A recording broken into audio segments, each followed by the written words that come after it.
right. Hi, everyone. I'm Rochelle Kelsky. I'm the former president of Don Johnson Incorporated. Spent most of my career doing that. I actually started as an occupational therapist. So all you OTs out there, yay. Keep doing the important work. And then I did spend a couple of years at Tex Help doing strategic partnerships as well. So my passion is definitely AT and anything and everything to do with AT, from policy to obviously technology and innovation. But really, when Kathy asked me to do this presentation, I'm like, but Kathy, you have all the really good stories, because I feel like Kathy was one of those people that we would bring some of this information about how to change, and she would implement it. So Kathy and I are going to both share a lot of our stories that we've learned over the years. And but she's done the hard work. I just pass along stories, but she's actually done it. So I recruited her back to present with me. Kathy, do you want to add anything to that? Well, I just think that, when we talk about what we do in schools, it can be really hard, but it's hard sometimes to remember those facts and figures, but stories, I think, just resonate with people. And that's why we want to share some of those success stories. Exactly. So let's jump in. What are tipping points? And Kathy, you were going to cover this part. Yeah. So if you've never read Malcolm Gladwell's book, it's called The Tipping Point, and we're going to talk about that. We're going to talk about another book called Switch. And so if you've never read it, it really is a good book. And it was funny because I learned about this on a retreat when I was with Ruth years and years ago. And it is a book that talks about small changes make huge snowball kind of things in the end. We just not really sure where they start, but that's how Malcolm Gladwell talks about it. And we're going to kind of define some of that as we go along. But they are small little things. People always think that AT has to be this great big thing, initiative, whatever. Sometimes it's the little things that make a huge difference, but they have to be done deliberately. You can't just say, we're just going to do this. You got to have a plan, people. And that's what we're going to talk about today. And they can lead to significant improvements or changes. And not only the changes in the staff, but in also your students. And I'm going to talk about both sides of that today, because we're looking just not only to tip the direction for the staff, but tip the direction for the students too, because we all know that that can be a stumbling block. For sure. And I know most of you are here, working really hard, and we know education, teaching, and making changes really hard. But I love the quote from Dr. Erickson about be the one. And even just having one champion can transform an entire learner's experience. So, I think all of us here want to make big change, and we want to go beyond one. And I think we're going to give you strategies to do that. But know at the end of the day that changing one person, and to know that you could change an entire learning experience, is pretty dramatic. Um, the second book we're introducing to you too is Switch. And so we're kind of, I think the tipping points are kind of actionable parts within Switch. I think Switch is a bigger framework.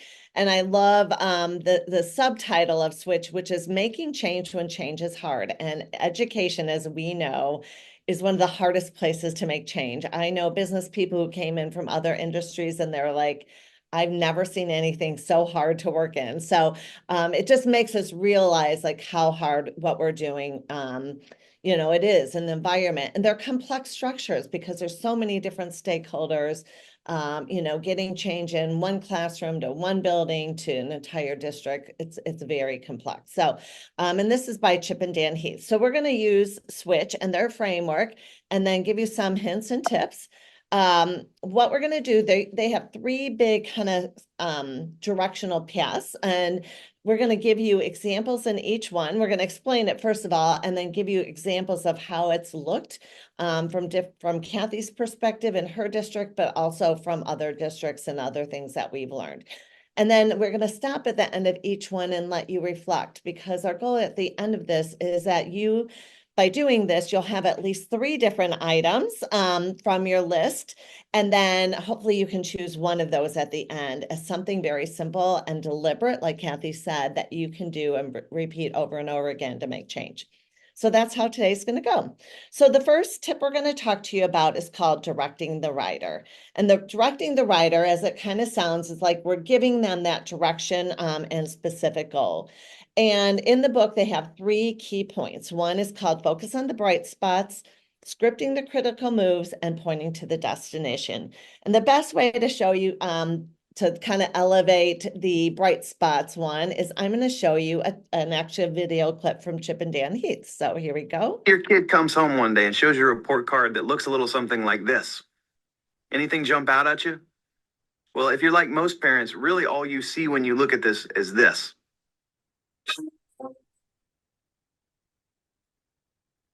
This is a thought experiment from the author Marcus Buckingham. And I think what it shows us is that we all tend to focus on problems rather than strengths. So it would be the rare parent indeed that would look at this report card and say, wow, honey, you've got such a strength in English. How can we make more of that? We all use our powers of analysis primarily to study what isn't working rather than to study what is working. So think about all the times in your lives when you've been on phone calls with friends and they've been agonizing about the problems in their relationships, and the many, many flaws of their partners. But have you ever been on a single call where the person was obsessing about why things were working so well with an eye towards doing more of that in the future? Or as parents, we really want to get to the bottom of why our kids got an F, so we can correct it. But we don't obsess about why our kids got an A. What were they doing differently in that class than in the others?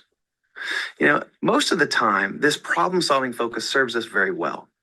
If you're a manager and things are working pretty well across the board, except for one trouble spot, by all means, solve that problem.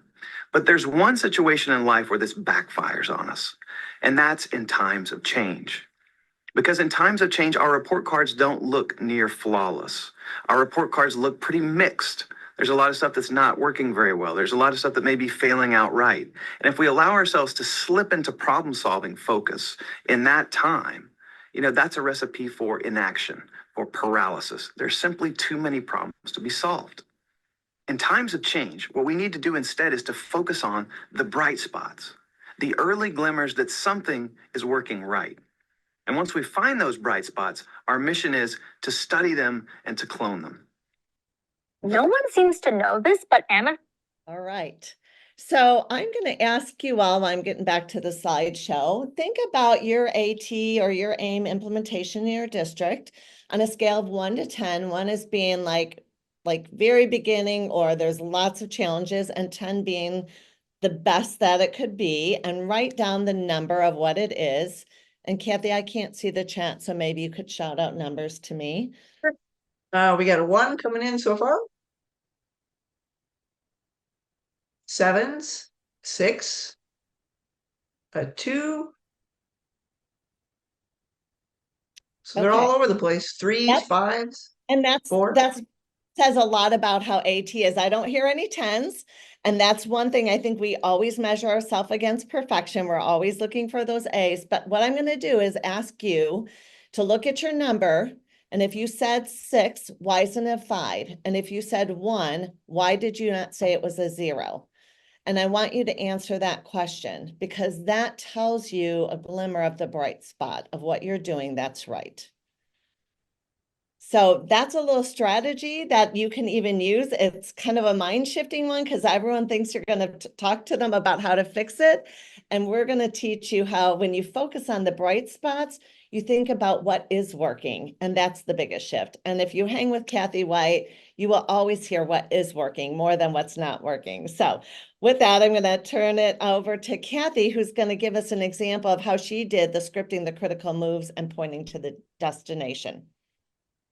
So I'm going to give you a couple of examples, one from a student perspective and then another one from a staff perspective, because we need to have those tipping points for both, okay? So let's start with the kid. Let's think about that. When we meet with our students and we're trying to get them to buy into using our assistive technology, oftentimes they're like, no, just not going to do it. I don't want to look different. I'm not going to do it. The burden of proof is ours. We have to prove to that child, to that student, that what we're doing for them is going to change what they're doing in school for the better, because everybody else gives them things and they're like, oh, I got to complete this, I got to do that. And they kind of get angry with us and feisty with us sometimes, right? And use colorful language, but they can do those kind of things. But so what we need to do is, no matter what, I'm still going to show up every day and I'm going to help you with your technology, but I'm going to try to show you what it can and can't do. So here's my example. My student's name was John, and John was in the 6th grade, and they were writing letters to the president. And he could not write. I mean, he was so dysgraphic. Everything was backwards, everything was misspelled, nothing was correct. And I wanted him to use word prediction and voice to text. And he had written Dear Prez, spelled Deer. So he's got this kind of deer going on. And Prez, Prez, the war is bad. Now, that's about the time I walked in with him or walked into the classroom, and everything was reversed, by the way. So it was not the word bad. But I knew he was this really smart kid. So I took him out and we started to work on voice to text. And he wrote, Dear Mr. President, the atrocities occurring. And I was just flabbergasted. I had to stop right there. I'm like, what is going on? He knew the word atrocities. And he goes, well, I can't spell it. And I'm like, why didn't you use it before? And he goes, the teacher told me if I can't spell it, I can't use it. And I'm like, wow, what a thing. It was our tipping point for him years ago was I can't spell it, I can't use it. Now I'm telling him with technology, if you can say it, you can use it. And he goes, that's really kind of neat because I can use whatever words I want. And then they kind of just appear on the screen. So for him, that was the tipping point. I had to show him the data. And then what I did is I ran this thing through a readability statistic. So I wrote what he wrote on a piece, I typed it in. And so the deer is bad. And I did a readability statistic on that. And it came back 1st grade. Because, no sentences, no punctuation, no whatever. And then when he used the word atrocities, in other words, he used commas, he came out as an 8th grader.